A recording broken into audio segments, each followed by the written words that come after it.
Ça, c'est le premier objectif qu'on s'est posé. Le second, vous allez voir, et Hortense va vous l'expliquer juste après, mais on a le déroulé de cette formation. C'est vraiment, on est entre la formation et le coaching, parce qu'on est deux dans l'animation. Il y a pas énormément de participants, donc on est vraiment, c'est pas du tout que descendant, quoi. Vous allez travailler justement pendant cette journée sur le diagnostic des enjeux biodiversité qui sont liés à votre activité. Et on met vraiment un point d'honneur à ça, quoi. Et le troisième objectif qu'on s'est fixé, c'est que, et ça se déroule plutôt sur l'après-midi, c'est que vous puissiez repartir aussi avec une feuille de route, une première feuille de route qui va vous permettre de savoir et de connaître les premières étapes par lesquelles vous allez passer et sur lesquelles vous allez avancer pour traiter ce sujet biodiversité dans votre entreprise. Donc voilà, c'est un peu les trois grands objectifs, nous, qu'on s'est posés quand on a conçu cette formation. Hortense, je te Alors, laisse la main. ouais, sur le déroulé, en fait, on a conçu aussi ça un petit peu en trois temps. L'idée, c'est que vous arriviez déjà avec quelques notions clés, qu'on soit pas obligé on les reprend un petit peu, mais l'idée, c'est que voilà, vous ayez déjà en tête un certain nombre de concepts.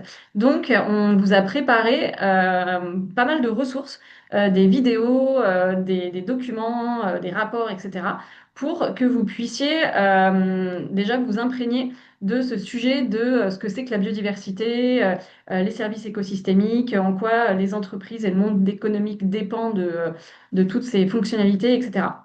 Donc voilà, vous aurez ça à disposition. Et en même temps, comme on essaye de personnaliser au maximum cette journée, on vous fait répondre à un petit questionnaire sur quelles sont vos motivations et qu'est-ce que vous attendez de la journée pour pouvoir y répondre de manière la plus précise possible. Donc ça, c'est tout ce qui se passe un peu avant l'atelier, c'est-à-dire autour de 2 semaines. Pendant la journée, alors comme vous imaginez, ça va être une journée assez dense. On introduit, on va faire une introduction de la journée. On reprend un peu tous ces éléments clés, parce qu'en fait, c'est hyper important, parce que c'est avec tous ces concepts qu'on va travailler tout au long de la journée. Et la matinée, elle est vraiment dédiée aux enjeux et à faire un diagnostic de vos activités sur toute la chaîne de valeur. Donc, on reprend, en fait, donc cette méthodologie, elle est totalement inspirée de tous les cadres qui existent aujourd'hui, entreprises engagées pour la nature, le DIAG Biodiv de la BPI, euh, la TNFD, etc. Donc tout ce qu'on fait là, c'est des choses qui sont aujourd'hui très standards. Et en fait, on n'a rien inventé de fou, mais voilà, l'idée c'est de garder cette construction pour que vous y retrouviez. Euh, vous y retrouviez. Frédéric, quel est le nombre de participants? On essaye de faire une dizaine maximum. Donc là, on a déjà quelques inscrits, histoire de garder en fait ce côté très personnalisé. Voilà, donc la matinée, enjeux et diagnostic sur toute la chaîne de valeur. Donc là, on va regarder en quoi vos activités dépendent du bon fonctionnement des écosystèmes donc c'est vos dépendances sur toute la chaîne de valeur et les pressions générées par vos activités. En fait, l'analyse des dépendances et pressions, ça va nous permettre d'identifier les grands enjeux et aussi les risques et opportunités de vos activités. Donc ça, c'est la matinée un peu diagnostic où on pose les bases, où on pose où finalement est le problème dans vos activités. Et aussi, peut-être que vous contribuez positivement à des choses. Donc ça, l'idée, c'est aussi de s'en rendre compte. L'après-midi, ça va être plutôt la partie plan d'action. Donc avant le plan d'action, on refait une présentation de tous les cadres et outils, parce qu'en fait, en fonction de là où vous en êtes dans votre démarche, de votre secteur d'activité, tout n'est pas forcément adapté. Donc l'idée de cette première partie, c'est d'identifier ensemble quels sont les outils que vous pourrez prendre en main de manière totalement autonome après, qui sont les plus adaptés à votre secteur, là où vous en êtes, etc. Donc, on fait un petit point là-dessus. Et l'après-midi, on fait vraiment la partie plan d'action. Donc, le plan d'action, c'est de se dire qu'est-ce que je fais concrètement pour éviter et réduire les pressions que je génère sur la biodiversité. Donc, on reprend les 5 grandes pressions de l'IPBES. Qu'est-ce que je peux faire pour restaurer, régénérer la biodiversité, donc soit sur mes sites, soit sur mes territoires. Quel levier d'action je peux avoir, quels acteurs je dois mobiliser, etc. Donc, cette idée, c'est vraiment d'avoir quels sont les premiers pas que je dois faire pour mieux prendre en compte ces enjeux, comment je priorise ces différentes actions. Et voilà. Et donc, ça, Et peut- c'est vraiment repartir avec, nous, cette feuille de route, avec un plan, un peu d'action enfin, hyper concret, quoi. L'idée, c'est vraiment que vous puissiez prendre en main ce sujet. Et on finit la journée en partageant un peu les différents plans d'action de chacun, avec des échanges, des réflexions, une conclusion, etc. et peut-être pour compléter, Donc voilà. Et donc tu- tout au long de la journée, on vous a préparé des fiches, peut-être c'est juste après, ouais, des fiches risques, opportunités sur votre secteur d'activité. tout à fait. Le On plan va y venir. d'action, Je oui, voulais voilà, juste. les plans d'action, effectivement, c'est à la fois sur la chaîne de valeur et sur les sites, parce que les sites font partie aussi de votre chaîne de valeur. Mais c'est vrai que les actions sites vont être sans doute un peu différentes que des actions liées à la chaîne de valeur. Peut-être pour compléter ce que tu dis, Hortense, sur la partie élaboration de la feuille de route qui vise à réduire les pressions sur la biodiversité, on essaye aussi, nous, de vachement mettre en avant le fait que la prise en compte de la biodiversité peut représenter un avantage stratégique pour l'entreprise et donc d'aller identifier en quoi on n'est pas que sur la réduction de l'empreinte, on est aussi sur la réflexion de comment faire alliance avec la biodiversité pour développer son business model, son modèle d'affaires, créer des nouveaux produits potentiellement, ce genre de choses. Donc on essaye de pousser aussi la réflexion sur ces axes-là. Exactement. Donc ça, c'est des exemples de fiches qui sont distribuées pendant la formation avec aujourd'hui, on vous a fait un petit outil qui est issu des bases de données encore sur des secteurs d'activité où en fait aujourd'hui, on connaît à grosse maille les pressions, par exemple, générées par le secteur de la construction. Aujourd'hui, vous avez la TNFD qui a sorti aussi un certain nombre de fiches qu'on vous a resynthétisées sur tous les risques et opportunités qui sont aujourd'hui identifiés sur un certain nombre de secteurs d'activité. Alors, petite question, est-ce que la formation couvre les exigences certification LEED, BREEAM biodiversité? Alors, BREEAM LEED, c'est vraiment sur la partie site. Alors, je dirais oui et non. Ça dépend en fait, parce que BREEAM, par exemple, vous devez faire des diag écologiques avant. Donc, on vous dira, faites un diag écologique, par exemple, si vous n'en avez pas fait. Bon, peut-être je vais garder les questions à la fin. Et donc après la journée, on vous propose aussi, donc parce qu'en fait c'est une journée qui est très dense, on vous propose en fait un suivi personnalisé, donc vraiment dans cette idée de faire du voilà un peu coaching de 1 heure et demie de suivi après la formation, donc peut-être un mois, 2 mois après la formation ou 3 mois. Pour voir où vous en êtes, est-ce que vous avez réussi à mettre en place des actions, est-ce que enfin voilà, est-ce que vous avez essayé de faire des choses? Est-ce que vous avez eu des freins? Lesquels? Et comment on peut vous aider aussi à aller plus loin? Et vous aurez aussi toutes les ressources qui nous ont permis de créer l'atelier. Vous aurez accès à toute cette banque de ressources à vie avec les rapports, les fiches, tout ce qu'on vous aura préparé. Voilà, En, donc en- en résumé, vas-y, en résumé, du coup, c'est ce que vient c'est ce que vient de raconter Hortense. On a vraiment conçu cette formation en trois grandes étapes. Donc voilà, là vous avez les trois grandes étapes. Il y a vraiment un avant où on commence un peu à s'immerger dans les sujets biodiversité, sans forcément rentrer dans un aspect technique, mais plutôt pour comprendre les grands enjeux. Ensuite, on a le jour J où là, on rentre vraiment dans la compréhension et des outils techniques et des différentes étapes pour mener son diagnostic et réfléchir à son plan d'action. Et ensuite, il y a un après où on ne vous laisse pas tout seul, justement, et on vous met à disposition pas mal de contenu et on se fait un point quelques mois plus tard pour savoir où vous en êtes. Ce qu'on aime bien rappeler, du coup, c'est que c'est vrai que quand on sort de cette formation, on a tout un tas d'outils dont on peut se servir et qu'on peut utiliser dans son quotidien professionnel. Donc avec les différentes méthodes, des feuilles de route, les feuilles de route opérationnelles et les cas concrets d'entreprise. Et ça, on a vraiment mis un point d'honneur à vous fournir ces exemples-là parce que c'est vrai on se rend compte aussi que quand on n'a pas le nez dedans au quotidien, un bon moyen de rendre son avancée concrète, c'est de s'inspirer de ce que font d'autres entreprises aussi. Et donc, on met vraiment un point d'honneur à vous fournir des cas concrets d'entreprises avec lesquelles nous, on a déjà travaillé ou qui mettent à disposition leur plan d'action biodiversité pour justement faciliter la compréhension de ces enjeux de votre côté et l'imagination de plans d'action que vous pourriez mettre en place dans votre entreprise, quoi.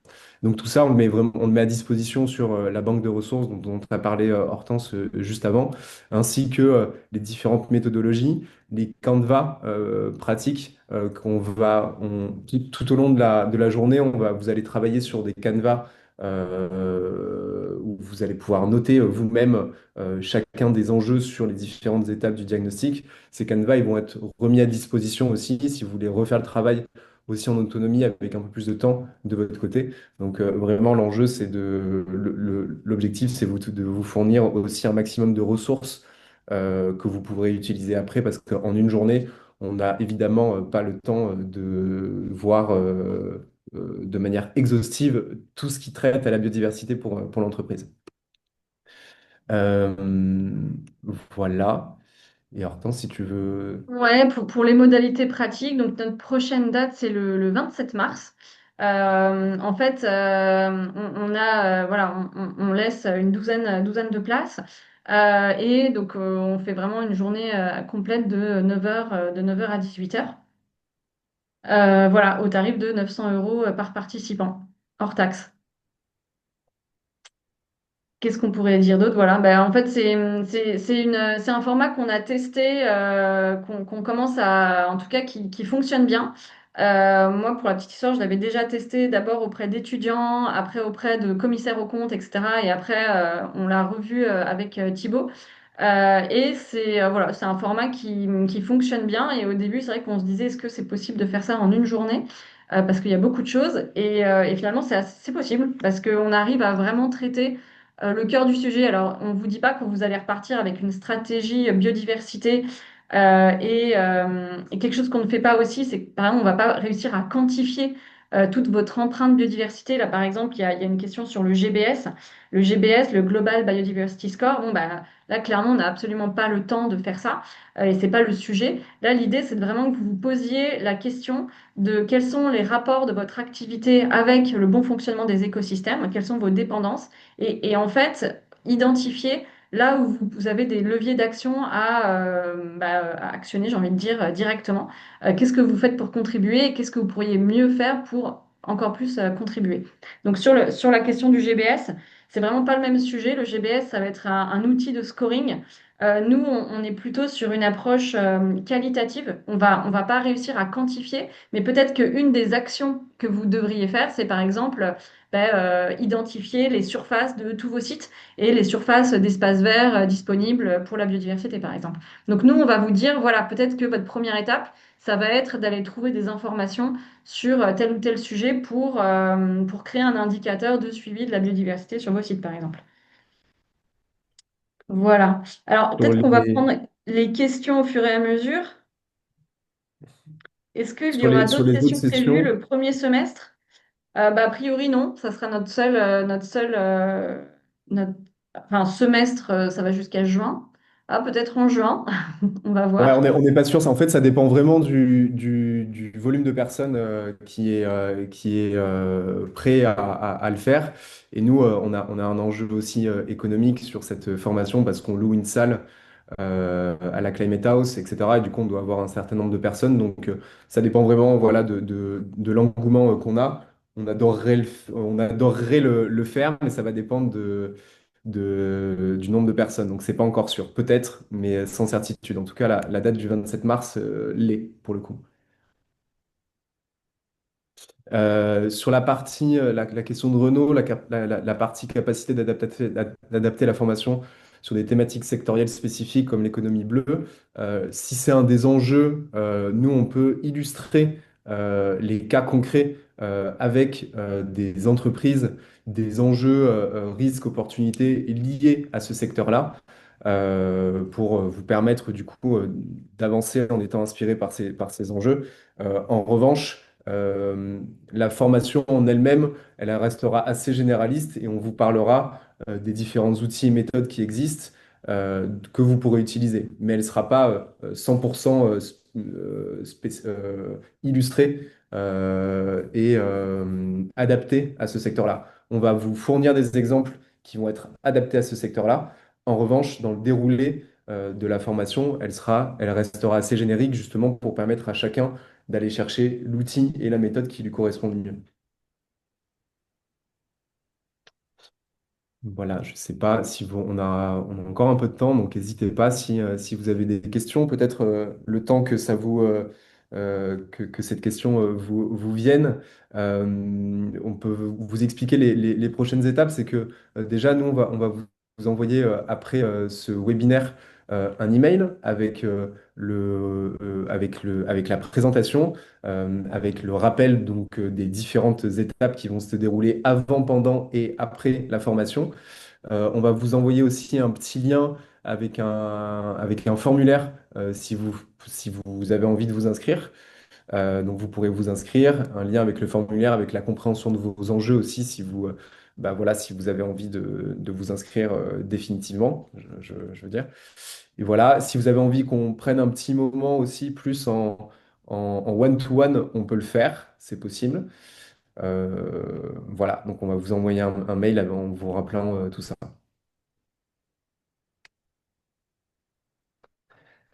Et donc une autre question de Frédéric, est-ce qu'il y a des secteurs d'activité Le plus adaptés? numérique.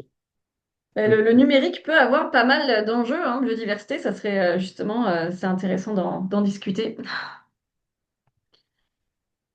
Toute la partie approvisionnement en matériaux pour créer les ordinateurs, etc.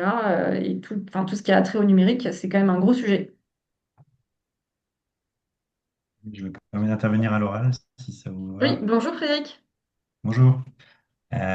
Oui, souvent on se dit que les secteurs qui ont le plus d'enjeux ou qui traitent, qui sont plus en avance sur l'analyse biodiversité, c'est par exemple la cosmétique, agroalimentaire, etc., ils traitent qui utilisent des Mm. matières naturelles. Mais oui, ce programme de formation est adapté un peu à n'importe quel secteur, peut-être plus sur des produits que des services, j'imagine. Pas Pas forcément forcément, non? Ouais, pas forcément. ouais. On montre vraiment en fait dans la formation que les enjeux, la plupart du temps, les enjeux biodiversité sont en lien avec la chaîne de valeur et avec la profondeur de la chaîne de valeur. Donc en fait, c'est là où on se rend compte que tous les secteurs sont quand même très liés aux enjeux biodiversité. Et ce qui peut être intéressant, notamment dans le numérique, il y a l'amont sur la partie ressources. Mais en tant qu'entreprise, si vous voulez avoir une démarche impactante, c'est ce que vous allez faire sur l'aval aussi, en termes de soutien aux projets biodiversité dans votre territoire, par exemple, sur la fin de vie des produits, notamment dans le numérique. Il y a tout un tas d'enjeux sur l'aval qui sont assez importants et qu'on peut aborder, quoi. Donc, ouais, évidemment, l'agroalimentaire reste le secteur le plus en lien, mais tous les autres le sont aussi. Oui, c'est ça. Bah, Merci. il y a Nicolas qui dit que le numérique, c'est la finalité du projet. Effectivement, c'est aussi quel type de service vous allez, enfin, dans une société de service, c'est aussi quel type de service et à qui vous allez le délivrer. Toute cette partie-là, ouais. À quelle taille d'entreprise cette formation s'adresse-t-elle? N'importe quelle taille. Moi, en client, j'ai par exemple enfin, une petite société d'espace vert qui travaille actuellement sur le sujet. Donc, ça peut être à la fois des petites entreprises ou des très grandes. Mais ce qu'il faut garder en tête, c'est que c'est les entreprises qui démarrent quand même sur le sujet. C'est-à-dire que si vous avez déjà euh, ce format de formation-là, si vous avez déjà une stratégie biodiversité bien avancée, si vous avez déjà fait une mesure d'empreinte biodiversité bien avancée, c'est peut-être pas le format le plus adapté pour vous. On est vraiment là dans une logique où on démarre, on a envie de comprendre les grands enjeux pour savoir par où est-ce qu'on commence, quoi. La question de Axel sur versus Diag Biodiversité, en fait, disons que cette formation, encore une fois, hein, le diag et biodiversité, ben, pour être experte et référencée, et je commence à en faire, c'est exactement, en fait, c'est la même philosophie. Alors, bien sûr que dans le diag biodiversité, on va beaucoup plus loin parce qu'on a besoin, enfin, on va chercher des données, etc. Mais en fait, finalement, le process est exactement le même, hein. Dans le diag biodiversité, on demande de faire une analyse, un diagnostic à travers les dépendances, pression, de faire un plan d'action avec des indicateurs de suivi pour réduire les pressions et restaurer les écosystèmes. En fait, cette formation, c'est presque un pré-diag biodiversité. Vous aurez en gros des grandes lignes. Alors, ça ne remplace absolument pas, hein, parce que dans le diag biodiversité, il y a tout cet aspect où on a des entretiens avec les équipes. Bah, c'est plus suivi, enfin, c'est un petit peu plus fin. Voilà, on a des livrables qui sont assez calibrés, etc. Mais ça reprend la même philosophie. Donc c'est en gros un prêt, j'ai envie de dire, si vous, avec cette formation, si vous voulez faire un diag biodiversité, ça vous avance un peu sur le sujet, quoi. Il y avait une question de Sandrine, on vous recontactera du coup pour un échange en one-to-one aussi. Ok. Parfait. Bon, bah, Est-ce qu'il y a super. d'autres questions, réactions euh, ou discussions que vous avez envie d'avoir sur le sujet? Nous avons Béatrice sur le tourisme responsable.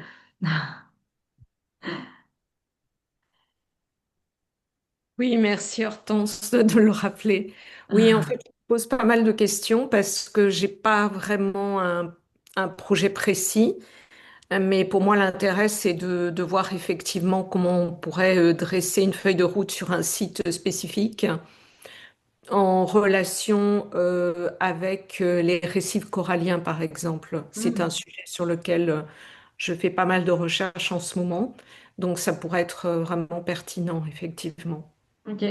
Bah ouais, ouais, ça c'est super intéressant mais là, on est vraiment dans une démarche justement de comment, bah, par exemple, un hôtel peut contribuer à restaurer des récifs coralliens à côté et comment il le fait. Et voilà, là aussi où il faut faire, enfin, vu que c'est un sujet qui devient de plus en plus à la mode, la biodiversité, c'est aussi comment on fait pas de greenwashing, même sans le vouloir. Donc, comment en fait on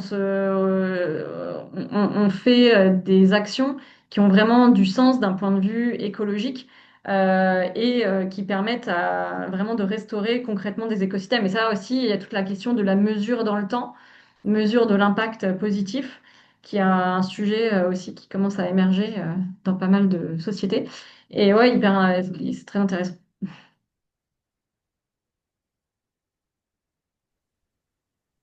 Et vous parliez de réflexion sur le modèle d'affaires. Vous avez quelques exemples à donner, s'il vous plaît? Sur comment faire de la biodiversité un allié dans les modèles d'affaires? Oui, enfin, vous disiez, un des enjeux, c'était d'identifier un peu quel avantage stratégique ça pourrait être, par exemple, via une refonte des modèles d'affaires. Ouais, ça peut être plein de choses après, donc ça se réfléchit en fonction des secteurs d'activité, mais par exemple pour Hortense qui donnait un exemple d'une société d'espace vert, bah, c'est comment créer une offre produit qui va aller dans le sens de la restauration de projets la restauration de projets écologiques quoi et la création de solutions fondées sur la nature, la restauration de zones humides, par exemple, qui vont avoir à la fois un effet positif sur la biodiversité et à la fois un effet positif sur l'offre produit qu'on va vouloir développer. Ça peut être un avantage stratégique. En termes de modèle d'affaires, c'est comment, pour une entreprise de l'agroalimentaire, par exemple, c'est comment imaginer la création d'un nouveau produit alimentaire qui va se baser sur des ingrédients qui ne sont pas représentés par des ingrédients qui font de la monoculture, par exemple. Donc, comment est-ce qu'on va diversifier de la culture pour les intégrer dans une recette de produits. Donc, on va créer un nouveau produit en utilisant d'autres ingrédients qui vont permettre voilà, de sortir de ces enjeux de monoculture. Voilà, là, c'est les deux exemples qui me viennent en tête. Je ne sais pas si Hortense, t'en as Ouais, d'autres. bah sur par exemple mon client là qui est dans les espaces verts, sur son modèle d'affaires par exemple mieux prendre en compte tous ces sujets biodiversité. Alors parfois c'est un petit peu difficile de on va dire extraire des sujets pure biodiversité que des sujets RSE globaux. C'est par exemple qu'on travaille sur un bilan carbone, bon bah ça vient baisser une des pressions qu'il y a sur la biodiversité. Donc en gros c'est vrai que c'est des approches aussi parfois un peu globales, mais donc lui clairement. Aujourd'hui, il me dit que plus de la moitié de son chiffre d'affaires est lié au fait qu'il a amélioré son offre et qui vraiment prend en compte ces sujets parce que sachant que lui travaille avec des grosses entreprises qui sont soumises à la CSRD, etc. Bah, s'il montrait pas patte blanche et s'il n'avait pas enfin, des indicateurs qui montrent qu'il prend en compte ce sujet, il aurait beaucoup moins de clients. Donc, le fait d'anticiper un peu tous ces sujets sont un avantage concurrentiel, voire aujourd'hui, on peut plus vraiment s'en passer, quoi.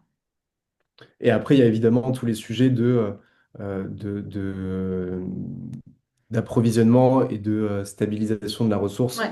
On est plus dans les sujets de minimiser le risque plutôt que maximiser l'opportunité, mais du coup qui permettent de faire ce lien aussi. Mm. Yves, tu avais mis ta caméra, est-ce que tu voulais intervenir? Tu as une question? Non, peut-être Je pense pas. que Yves est parti, à mon avis. Il me disait. Ah, ah, il devait partir, ok. Eh bien, parfait. On va vous envoyer du coup l'ensemble des informations dont on vous a parlé. Et puis, si vous souhaitez qu'on se reprenne un échange en one-to-one, on est disponible. Merci beaucoup à tout le Super, monde merci beaucoup. et à bientôt. Puis, on espère vous voir le 27. Très bonne journée. Au revoir. Merci, bonne journée. Merci, bonne journée.